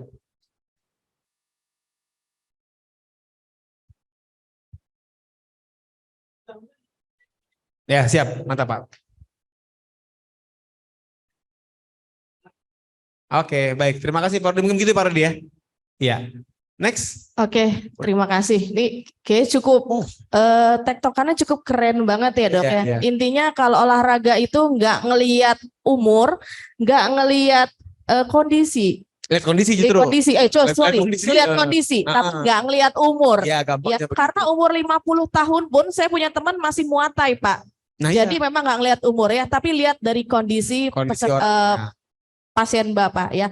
Oke, next kita buka mungkin dari teman-teman dari online Zoom ada yang mau langsung bertanya. Oke, sudah ada yang raise hand ini. Halo, dengan siapa? Boleh disebutkan nama dan dari divisi atau unitnya? Ya. Bu Titi Titi. Latifah. Ibu Titi Latifah Nuraini. Ya, Oke, Nah. dari divisi mana ini Ibu Titi? saya dari Divisi Pelayanan SDN Umum Regional 2. Temennya Frida. Oh, alah, oke. Boleh langsung aja Ibu. Ada yang mau ditanyakan dengan Dokter Dika? Oke. Baik dok, ini sekalian konsultasi ya Dokter Andika. Saya Ya, Titi. silakan Bu Titi. Usia saya 54 tahun ya. Oh. Ya, hampir. Ya, ayo Pak, coba Bu. 54. Hampir 54 tahun. Nah, kemudian untuk olahraga memang saya kurang suka ya olahraga yang keringat. Apa Bu? Nggak suka olahraga yang? Olahraga yang keringat, yang keringetan. Olahraga Jadi olahraganya apa ya, Bu? Ya. Oh, selancar angin ya Bu ya? Itu selancar angin. Iya. Nah, itu memang saya tanggulangin dengan renang ya. Memang saya itu kalau berenang itu memang nafasnya untuk ukuran saya kuat ya dok ya, saya 1.500 meter pun dalam 30 menit saya biasa lakukan, tapi saya itu seminggu sekali sih dok, cukup nggak sih dok? Oh Gitu ya, loh, ya. paham. Nah saya itu kemudian kalau toh itu seminggu sekali ya, Ya. apakah hari-hari itu harus ditambah dengan olahraga ya? Kebetulan saya memang ada sepeda statis di rumah, ada treadmill. Saya kemarin sih nyoba ya sepeda ya, coba saya pengen sehari itu setidaknya 30 menit, 15 menit treadmill. Yang 15 menit treadmill itu saya hitung tuh cuma 1 kilometer. Gak apa-apa Bu, gak apa-apa. Kemudian sama sepeda statis itu juga 15 menit. Itu apakah itu cukup dok? Dengan saya kemudian ya mungkin karena usia sudah 54 tahun jadi mungkin ya kalau selera makan mungkin makan juga sudah tidak terlalu banyak ya dok, tapi kenapa kok tubuhnya tambah gemuk gitu loh dok. Oke. Itu dok pertanyaan saya, terima kasih. Oke, siap Bu Titi. Terima Ini kasih, Bu Titi usia 54 tapi nggak kelihatan loh Bu. Oh, nggak kelihatan? Kayak 52 Bu kelihatan. Sama juga. Nggak Bu, bercanda. Masih 5 bulan juga dong dok. Enggak bercanda Bu. Jadi kalau kita bicara dari segi olahraga kardio ya Bu Titi ya. Sebenarnya kan renang, treadmillan, kemudian sepeda itu kan semuanya kardio Bu Titi. Ya, betul. Tadi kalau kardionya itu cuman itu dia kan bilang seminggunya kan senam tuh yang seminggu sekali. Tapi renang. Iya, senam. Renang maksudnya. Ya. Tapi Ibu sepedahan sama treadmillan berapa kali seminggu?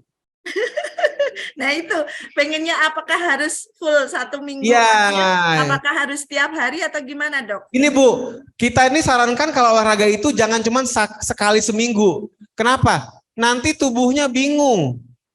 Karena kan kita ini kan bisa makin bugar, makin sehat, makin kuat. Karena tubuh beradaptasi. Dikasih rangsang nih, tantangan nih, ayo coba kita hajar nih, yuk jalan terus, gerak terus. Dia merasa tertantang, oke, gue tingkatin nih kemampuan tubuh gue. Begitu cara tubuh bekerja. Kalau Ibu Titi cuman minggu doang berenang, itu hari Minggu, oke kita perkuat tubuh kita nih di pasar renang nih. Senin sampai Sabtunya nggak ngapa-ngapain.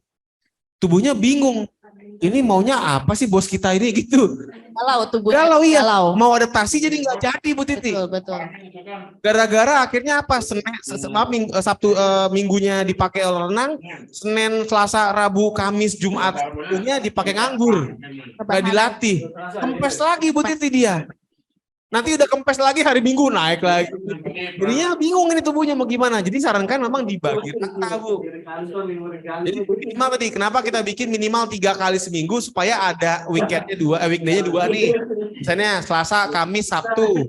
Atau Senin, Rabu, Jumat gitu ya misalnya saya. Jadi saya dibilang bisa memberikan stimulus yang pas buat kita beradaptasi dan akhirnya menjadi lebih bugar. Tapi nggak harus berenang, Bu Titi. Boleh. Hari Senin, hari Minggu kita renang. Nanti hari Selasanya misalnya treadmillan tadi sama sepedahan. Dibikin sama hari Kamis juga gitu. Tuh. Jadi lebih rata pembagiannya. Dan kalau bicara kita renang, kemudian kita treadmillan dan sepeda, itu kan sama-sama kardio. Sama-sama. Jadi nggak apa-apa. Harapannya jantung parunya akan beradaptasi lebih baik.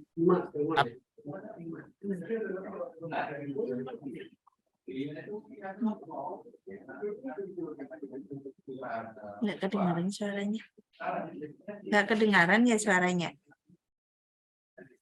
Bentar lagi jelasin ke saya, nggak enak kalau ini lagi jelasin ke saya acara itu. Lagi nyanyi, iya. Oke, udah. Nah, jadi itu Bu, kardionya saya saranin tambahin Bu Titi. Ya, tadi boleh 15 treadmill, 15 cycling, silahkan. Dibikin 2 hari lagi kayak begitu Bu, minimal. Kalau mau tiap hari juga boleh, tapi pelan-pelan. 3 kali dulu, nanti udah nyaman bikin 4 kali, udah nyaman bikin 5 kali. Kayak gitu. Bahkan tiap hari pun nggak masalah sebenarnya, asalkan nggak terlalu ngegas. Tambahin juga Bu sama latihan otot Ibu. Tadi yang saya bilang kayak latihan duduk, berdiri.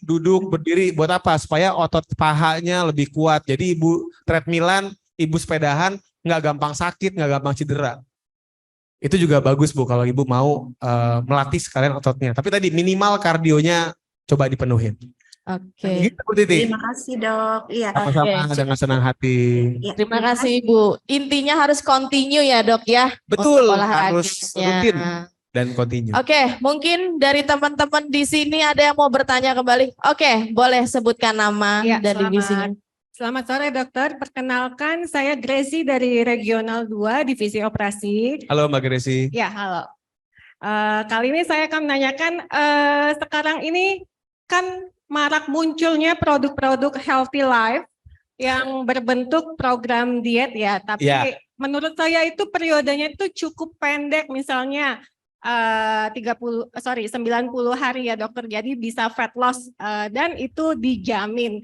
Nah, apakah program-program diet seperti itu yang sekarang banyak menghipnotis masyarakat itu bisa menimbulkan yang kita Masalah? takutkan efek samping ya? Ya. Karena kan yang paling tahu kebugaran dan sisi level kesehatan itu diri kita sendiri gitu. Bagaimana pandangan dokter selaku spesialis di bidang tersebut? Iya, Makasih. baik. Terima kasih Mbak Gresi ya.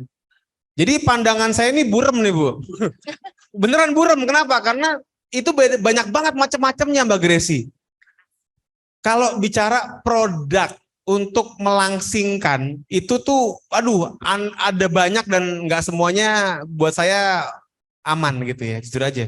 Misalnya nih, produk yang memang kalau kita minum ngejamin pasti turun berat badan, apalagi dia cepat turunnya, kita harus curigai jangan-jangan yang hilang itu adalah cairan tubuh atau massa otot.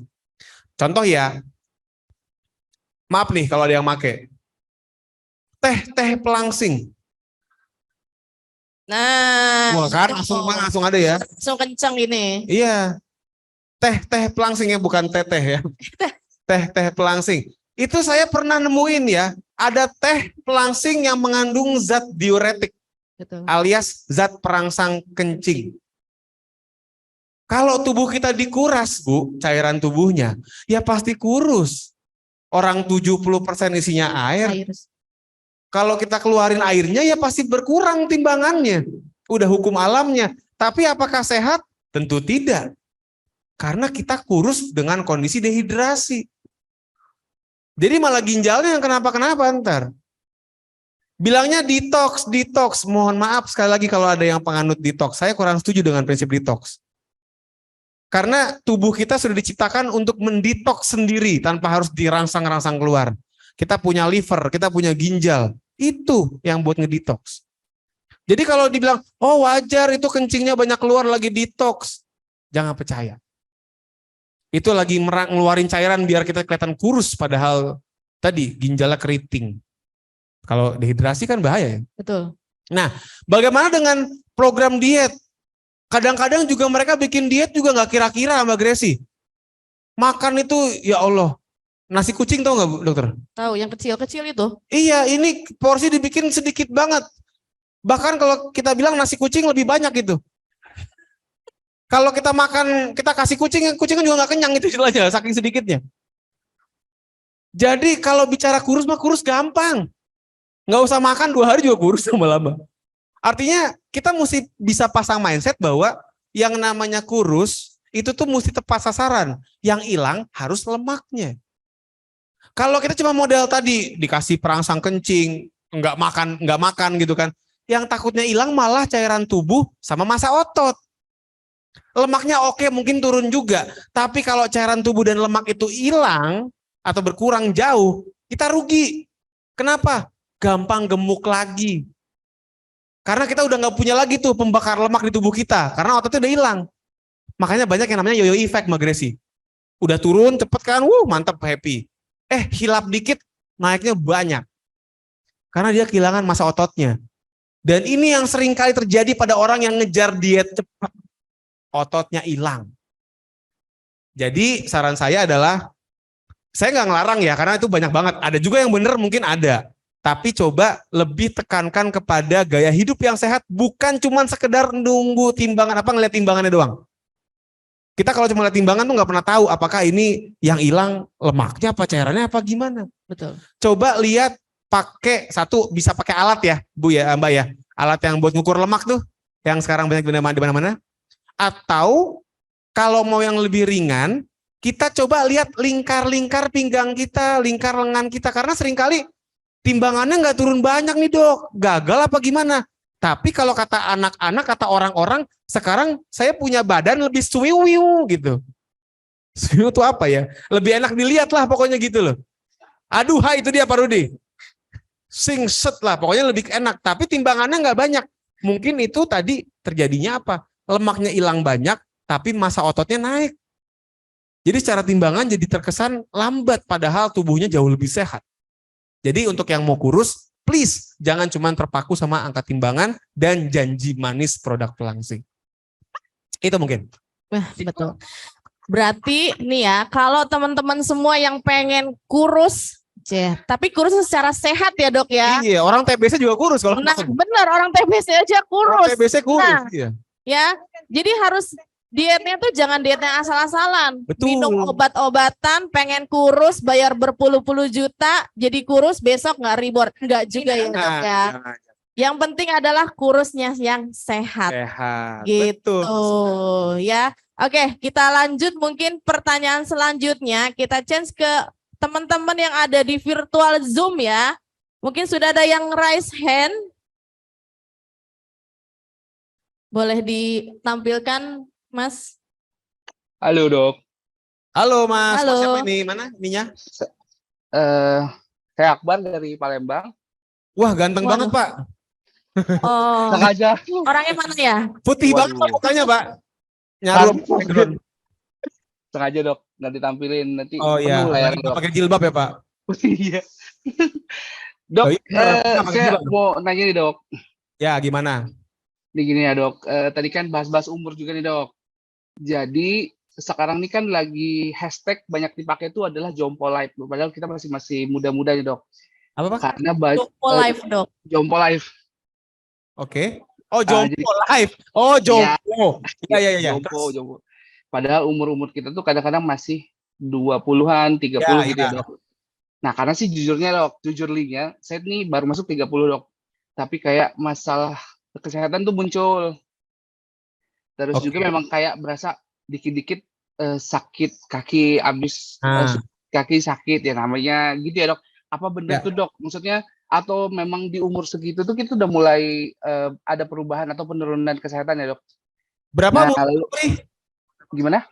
Berapa umurnya? 30, dok. 32. 30 aja, dok. Oh 30 aja. Oke. Oke. Iya. Terus gini dok, kan badan saya sesuai nama agak lebih dok.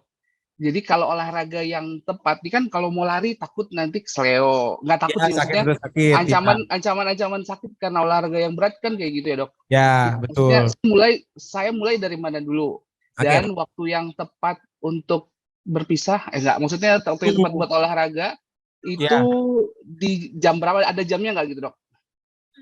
oke. Jam Oke. berapa itu ya maksudnya ya? Ya baik, maksudnya di di pagi atau di malam Oke. atau di subuh gitu dok. Baik Paham, dok, paham. makasih dok. Ya, terima kasih Mas Akbar. Oke, Akbar. oke dok. Oke, Mas Akbar. Jadi gini Mas Akbar, banyak orang sekarang yang tadi yang saya ceritakan di awal-awal, umurnya masih 30-an tapi udah kayak jompo karena memang tadi gaya hidup sekarang makin mager. Orang banyak yang nggak kelatih ototnya sehingga sendi-sendi jadi lebih gampang nggak stabil dan akhirnya apa? Muncullah nyeri, muncullah sakit, muncullah rasa nggak nyaman untuk dipakai bergerak. Karena memang kita punya tubuh itu ngikut sama penggunaannya.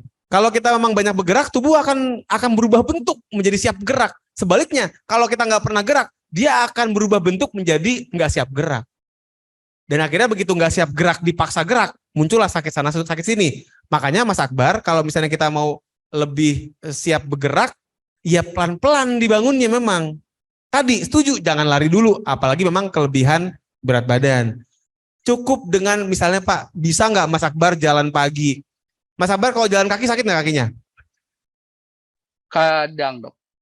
Hah? Kadang. Kadang. Oke. Kadang. Kalau jalan juga nggak siap atau nggak kuat, coba sepedahan. Punya sepeda nggak Mas Akbar? Takut patah dok. Apanya yang patah? Mas? Apanya yang patah? Sepedanya nanti patah gimana? Dok? Sepedanya. Wah, masnya gede juga. Ya udah Mas, coba pakai sepeda statis Mas, jarang yang patah itu Mas. Baik baik dok. Ya oke sorry, tapi gini Mas, kalau misalnya memang let's say Mas nggak mungkin untuk sepedahan misalnya, tadi kita bisa ngeliat jalan kakinya itu berapa lama sampai terasa sakit. Mungkin kita bisa bikin dari yang pendek dulu. Misalnya sekedar 15 menit Mas Akbar. Contoh, dengan kecepatan jalan yang tidak terlalu cepat. Yang santai dulu aja. Kalau bisa berenang lebih aman. Kalau Mas Akbar bisa berenang, ada akses kolam renang, bagus.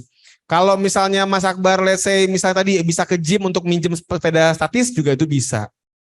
Mau senam-senam sederhana di atas tadi yang saya bilang pakai kursi itu duduk berdiri gitu kan, sekedar begini-begini di rumah itu juga bisa. Yang nggak banyak hentakan-hentakan kaki seperti orang lari. Jadi bisa dibilang kita bisa selalu mencarikan Mas Akbar latihan yang tidak terlalu banyak hentakan pada kaki Mas Akbar kalau memang sakit. Sambil kita atur pola makannya Mas Akbar biar cepat kurusan, biar nggak terlalu sakit kalau dipakai jalan. Sambil kita kuatin juga ototnya supaya nggak sering-sering sakit juga kalau dipakai jalan, biar gerak. Jadi simultan gitu semuanya Mas Akbar. Makan yang dijaga, kardionya iya dengan yang low impact, sama dengan latihan penguatan supaya stabil sendi kakinya. Betul. Gitu. Dan kalau Mas Akbar pengen lebih detail, memang paling enak sih konsul ya. Ya, Karena kita mesti konsul lihat dulu. dulu nih bentukannya gimana, kakinya gimana. Itu akan bisa lebih bikin program yang lebih tepat guna gitu. Benar. Gitu mungkin Mas Akbar. Gimana? Baik baik dok, makasih banyak dok. Dengan senang hati. Mas Akbar. Waktunya tadi dok gimana soal waktu dok? Hah? Oh iya, sorry. Kalau boleh milih Mas Akbar, sebenarnya memang yang paling bagus tuh pagi. Kenapa pagi? Pertama dari segi irama biologis kita, circadian rhythm, itu memang lebih aktif di pagi ya namanya. Kemudian yang kedua juga kalau kita bicara dari segi polusi udara, itu pagi lebih enak. Dan jangan lupa sinar matahari, itu kan juga akan lebih dapat tuh kalau pagi-pagi. Tapi kalau kita misalnya pejuang subuh, yang emang misalnya kita berangkat kerja jam 4 pagi gitu kan sering gitu ya. Ada nggak di sini yang tinggal di Bekasi? Saya. Oh iya. Saya Bekasi. Itu kan juga. perjalanan kan panjang ya. Belum di imigrasinya segala macam kan? Nggak pakai ya. Nah itu susah di pagi. Nggak apa-apa di malam, tapi Mas Akbar nitip. Pertama, jangan kemalaman. Jangan pas jam tidur malah olahraga. Kenapa? Jam tidur itu jamnya jantung, jatah jantung istirahat. Jangan diganggu-gugat. Jadi kalau udah, ada orang tuh ya main futsal jam 12 malam. Ya saya dulu gitu sih, biar bayar lapangannya murah. Tapi nggak sehat sebenarnya kalau terlalu sering. Yang kedua, selain jangan terlalu malam di jam tidur, jangan mendekati jam tidur juga. Jangan terlalu dekat, jangan terlalu dempet. Jadi kalau kita misalnya punya jam tidur jam 10, jarakan kurang lebih sekitar ya 1,5 jam atau 2 jam lah dari jam tidur. Makanya kenapa jam 8 kalau bisa udah selesai. Tapi kan bisa jam 7 berarti, nggak masalah, udah pulang kantor kan. Jam 7 sampai jam 8, jam 10 tidur masih aman. Karena kalau terlalu dempet Mas Akbar, kita tidur jam 10 pengennya, tapi olahraga jam 9. Itu kita nggak bakal ngantuk jadinya, jadi malah seger gitu kan, masih keringetan, masih deg-degan. Jadi dibikin jarak. Nggak apa-apa malam, tapi jangan terlalu dekat dengan jam tidur. Begitu mungkin Mas Akbar. Gimana? Baik, terima kasih banyak dok. Sama-sama dengan Baik. senang hati. Intinya untuk tim Jompo Live sama tim Renta bergerak. Yes. Tapi bergerak dengan olahraga, bukan bergerak di mall ya. Itu boleh tapi bukan sebagai utama Bukan olahraganya ya. sebagai olahraga. Oke, mungkin selanjutnya satu lagi dari dari gedung. Oke, Udah megang mic. ada pegang mic. Curang ya udah megang mic. Ini semangat sekali nih yang Iya, di iya. belakang ternyata ini. Halo, Boleh sebutkan Dok. nama? Halo. Salam kenal, saya Novi dari Regional 2 Tanjung Priuk. Hai Manovi. Halo. Nah, yang jadi pertanyaan kan sekarang beredar nih banyak di klinik-klinik terkait suntik lemak. Nah, untuk para ibu-ibu tuh kan pasti senang banget tuh dengarnya. Iya, iya. Praktis, suntik lemak terus langsung kurus katanya. Dan menurut dokter itu baik atau enggak? Dan itu Oke. infonya ada dokternya di situ. Ada. Nah, terus apakah emang benar ada suntik yang bisa menghancurkan lemak dengan seketika? Begitu. Udah itu Oke. aja, Dok. Makasih. Iya, terima kasih Oh Manovi. iya, sama satu lagi nih Oh, iya. dari Adit katanya kalau potong lambung itu aman enggak? Motong lambung. Maksudnya yang kayak Melly Guslow gitu Bariatrik. kali ya. Bariatric surgery namanya. Nah, iya. Oke. Oke, makasih, Dok. Sama-sama. Jadi gini, Mbak Novi sama temennya tadi siapa yang nanya juga nitip? Adit. Oh, Pas Adit ya? Iya, pemain gitar. Gitar, pemain Oh, pemain gitar. Oh, berfaedah sekali infonya ya. Jadi yang namanya suntik lemak dan juga potong lambung itu ada indikasinya. Untuk orang-orang yang overweight-nya kebangetan, yang gemuk banget, itu memang kadang-kadang itu bisa kita pakai buat tanda kutip supaya orang tuh juga makan sedikit bisa gitu loh Mbak. Jadi kan sebenarnya kan lambung itu dipotong biar kecil. Jadi makan dikit aja udah kenyang. Tapi kan juga kita mesti ngelihat nih, jangan-jangan gara-gara dia makannya sedikit, sementara dia pengen aktif olahraga malah nggak nutut kalorinya. Itu juga mesti dilihat karena konsekuensinya kalau kita mau menuhin energi yang tinggi dengan lambung yang kecil, mesti makan dikit tapi sering. Dan ini belum tentu semua orang bisa ngerjain. Jadi kita mesti ngeliat lagi sebenarnya. Kalau emang dia itu mau menjadi seorang yang banyak bergerak, mungkin pemotongan lambung ini bisa dibilang sesuatu yang beresiko. Karena dia jadi nggak bisa makan banyak kalau dia lagi pengen, misalnya mau ikut race nih, mau ikut balap lari. Misalnya kan sekarang banyak nih race di Jakarta kan, di mana-mana juga banyak. Itu takutnya jadi nggak bisa ngisi, carbo loadingnya bermasalah. Tapi kalau misalnya emang ya olahraga juga sesekali gitu kan, dan saya pengen supaya makan dikit udah kenyang, silahkan. Ada memang prosedurnya itu ada indikasinya. Tapi saya pernah punya pengalaman dari rekan saya dokter gizi, udah dipotong lambungnya, megar lagi. Bisa ada megar lagi, tapi ya mungkin nggak balik jadi 100% kayak dulu, tapi jadi megar lagi itu ada. Ini yang cerita dokter spesialis gizi. Jadi banyak, jadi bisa makan banyak lagi. Karena apa? Udah dipotong, dipaksa masuk. Jadi ngapain coba? Iya kan? Jadi kalau saya sih kita lihat kondisinya. Yang kedua suntik lemak. Semangat banget nih kalau ibu-ibu nih suntik lemak ini. Jadi gini, suntik lemak itu kan bisa dibilang, saya jujur saya belum pernah ngelihat atau mempelajari zat yang disuntik ini apa. Tapi ya banyak yang make berarti efeknya ada gitu kan. Let's say oke, zatnya bisa dipakai untuk meluruhkan si lemak itu. Tapi apakah si otot jadi meningkat fungsinya, jantung jadi meningkat kerjanya? Tidak. Dia hanya akan menghilangkan si lemak tapi tidak melatih si otot, tidak melatih si jantung. Kembali lagi tadi apa? Begitu dia absen dan dia hilap dari makannya agak banyak lagi, ya tinggal nunggu numpuk lagi lemaknya. Gitu. Udah posenya Mbak? Canda. Canda. Aku juga mau dong, bantu juga dong. Gitu.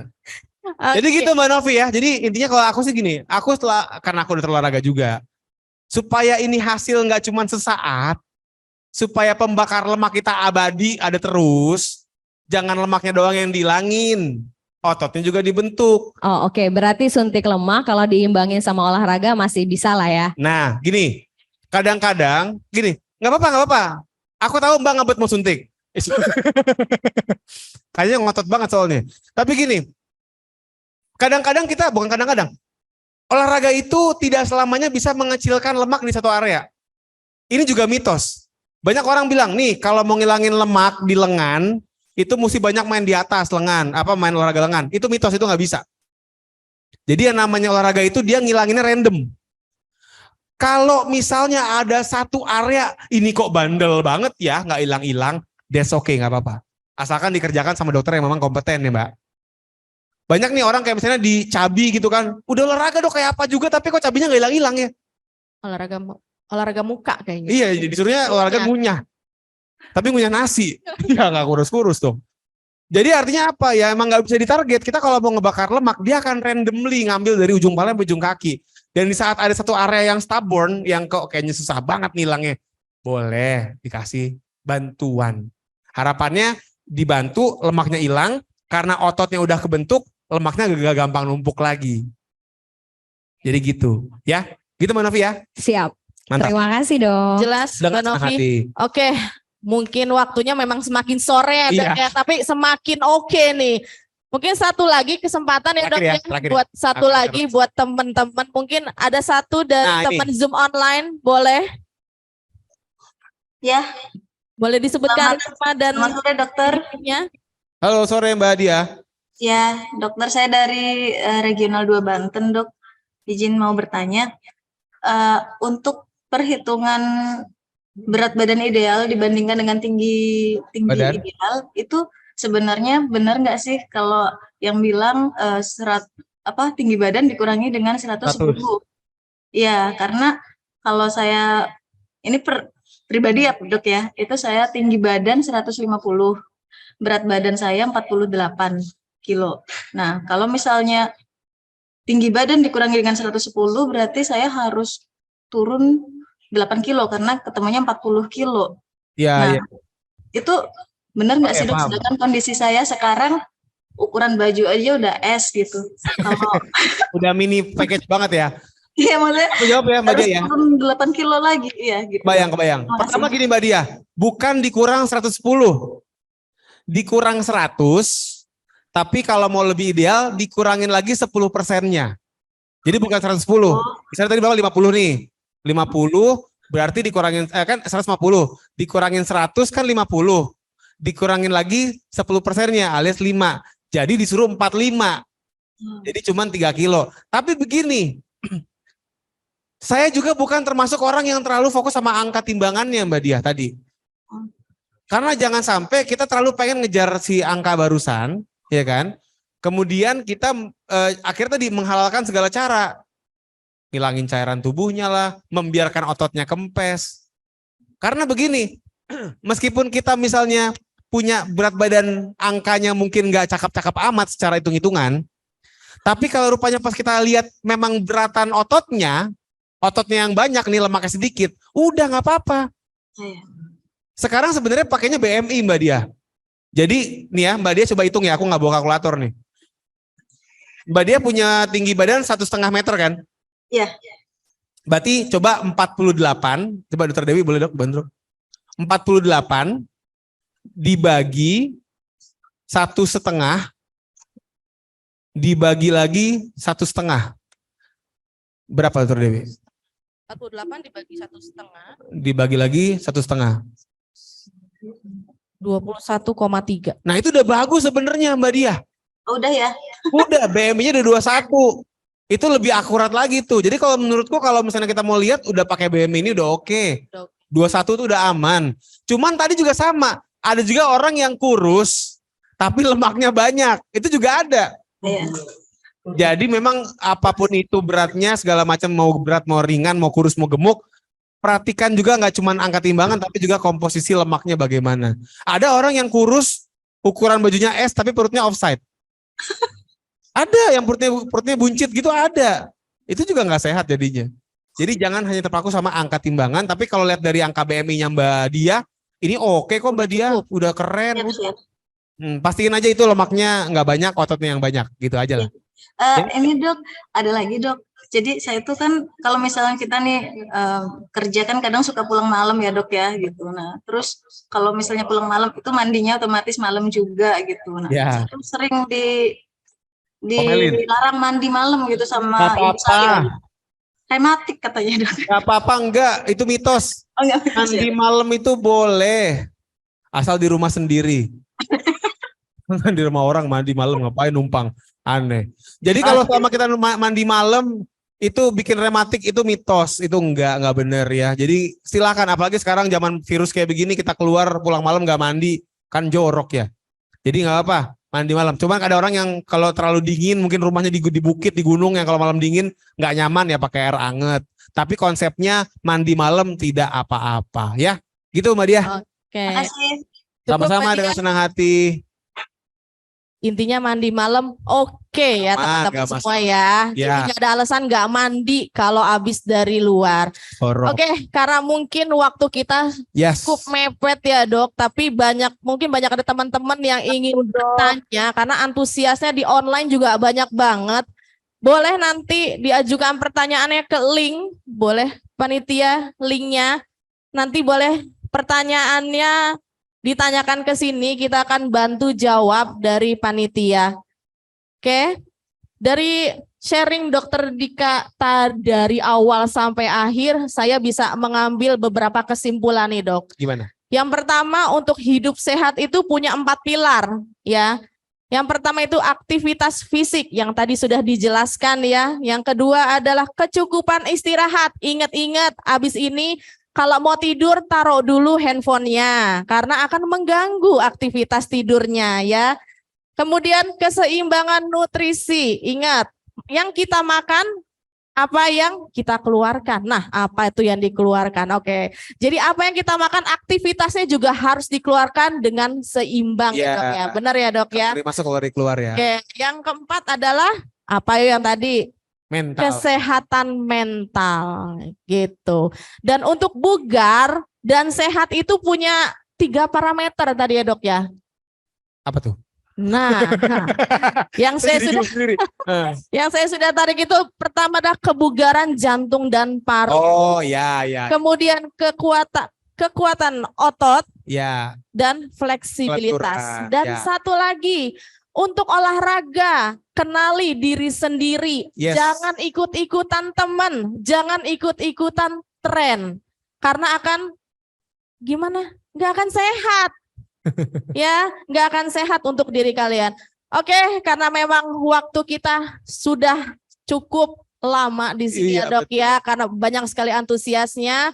Terima kasih Dokter Dika atas Dengan senang waktunya. hati. Terima kasih sahabat Sehat Pelindo. Sampai ketemu lagi di lain waktu. Wassalamualaikum warahmatullahi wabarakatuh. Waalaikumsalam. Terima kasih semuanya rekan-rekan Pelindo.